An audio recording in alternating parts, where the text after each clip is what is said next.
We're grading the draft for all 32 teams right now. We're in the AFC East looking at the New York Jets. And Kevin, just in terms of the needs the Jets had going in, how did you think they did filling them? Well, two of their biggest needs were pass rusher and a vertical wide receiver, and they attacked those in their first two picks. So you gotta be pleased with that.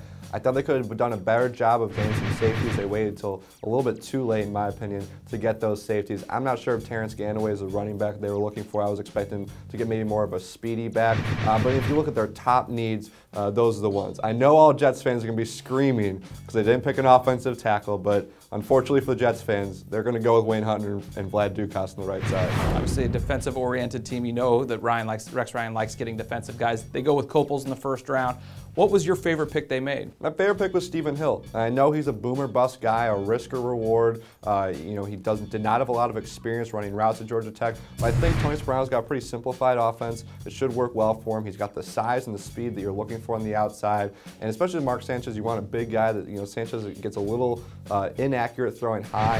Hill's exactly what that team needed. I like that they traded up and got aggressive to get him for that offense. And the ground and pound offense they like to run, he's one of the best blocking wide receivers in this year's draft. What was your least favorite pick the Jets made? It's nothing against Josh Bush, but Josh Bush was my least favorite pick. We don't know a whole lot about him. He was a bit of a ball hawk his last year at Wake Forest, which the Jets need. But the fact is, that safety was a huge need for them. I know they got Laron Landry, but there's a guy with injury problems. And in the 6th round, you wait so long, they finally get that pick. They get a guy in Josh Bush that really not a lot of people know about. There were a lot of other safeties they could have thought about, especially in that 3rd round. So because he was the one they took, because he was the first safety they took, I got to go with Josh Bush. And tough, with no picks in the 4th or 5th round, they end up having to load up in the 6th round. Overall, what grade are you giving the Jets? I give them a B. It's a really interesting draft because their first 2 picks have some big risks. Coples, is he going to be a hard worker? Is he going to be the competitive guy that we saw in his junior year in North Carolina? Stephen Hill, can he get used to the pro environment? Can he, adjust to the pro routes that he's going to be getting?